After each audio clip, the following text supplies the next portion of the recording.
இங்கேருந்து அம்ப விட போறார் ராமன். தட்சிண தடாகம் பெரிய சமுத்திரம் இருக்கு, ராமேஸ்வர கரை, திருப்புல்லானி கரையில வந்தாச்சு. அம்ப வளைச்சுட்டார். வில்லுலேருந்து அம்ப சமுத்திரத்தின் பேர்ல விட போறார். கூப்பிட்டா கூப்பிட்டா 3 நாளா அவன் வரவே இல்லை. அதனால ராமனுக்கு கோபம் வந்துட்டான்.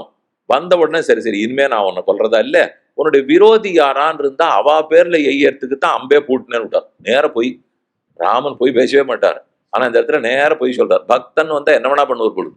சமுத்திரனை அழிக்கிறேன்னு சொல்லி அம்ப பூட்டினவர் அவன் கையை கூப்பிட்டு வந்த உடனே அப்படியே மாத்திட்டார். யார் உன் விரோதினால், பாரதத்தினுடைய வடமேற்கு கரையில பெரிய பாலைவனம் இருக்கு, அங்க என்னுடைய தீர்த்தம் ஒண்ணு இருக்கு, அங்க தஸ்யுக்கள் எல்லாம் வந்து திருடர்கள்லாம் திருடின்னு போயிட்டு இருக்கா, இந்த அம்ப அவா பேர்ல விட்டுடுங்க இப்படின்னு சமுத்திரராஜன் கேட்கிறான்.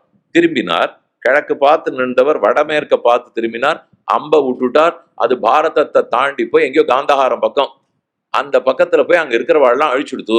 இந்த கதை முடிஞ்சு போச்சு. இவ்வளவுதான் ராமாயணம்.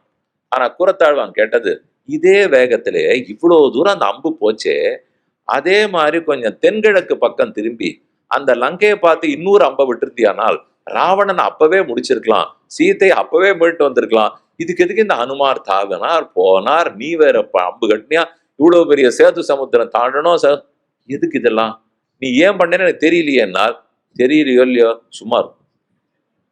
ஏன்னா இவர் என்ன கேள்வி கேட்டார், எங்க எல்லாருக்கும் ராவணன் சீத்தையை எங்க கொண்டு போய் மறைச்சு வச்சிருக்கான்னு தெரியறது, உனக்கு மட்டும் தெரியல, அதனால நீ தேடிண்டே இருக்க. உனக்கு மட்டும் மோட்சம் போறதுக்கு ஜட்டாயுவுக்கு என்ன வழின்னு தெரியறது, எங்க யாருக்கும் தெரியல. எங்களுக்கு யாருக்கும் மோட்சத்துக்கு மார்க்கம் தெரியல, ஆனா நீ தான் ஜட்டாயுக்கு அதை கொடுக்குற. உனக்கு ஒண்ணு தெரியவே இல்லை, எங்க எல்லாருக்கும் தெரியுது சீதை எங்க இருக்கான்னு. இங்க நாடகம்னா நிறைய நடக்கும் இல்லையோ, இது திரை வச்சிருக்கப்ப இந்த திரை போட்டுருவா. நாடகத்துல யாரான ஒருத்தர் கடைசியில மயக்கமா விழுந்துருவார். திரை இதை தொடர வரைக்கும் இவர் எழுந்திருக்க கூடாது. அதுக்கு முன்னாடி கொஞ்சம் அவசரம், இது புதுசா யாராவது நாடகம் நடிக்கிறான்னு வச்சுக்கோங்களேன், இவர் எழுந்துருவார். முதல் வரிசையில் உட்காந்துருக்க மொத்த பேரும் உள்ள நடக்க தெரியும். இதே போல ராமாயணத்துல எங்க கொண்டு போய் சீதையை வச்சா நம்ம எல்லாருக்கும் தெரியும், அவருக்கு மட்டும்தான் தெரியாது. நாம கதை படிச்சுட்டோமோ இல்லையோ, ராவணன் தூக்கின்னு போனா இவன் தான் அக்கறையில கொண்டு போய் வச்சிருக்கான், நாம எல்லாம் தெரிஞ்சுட்டு இருக்கோம்.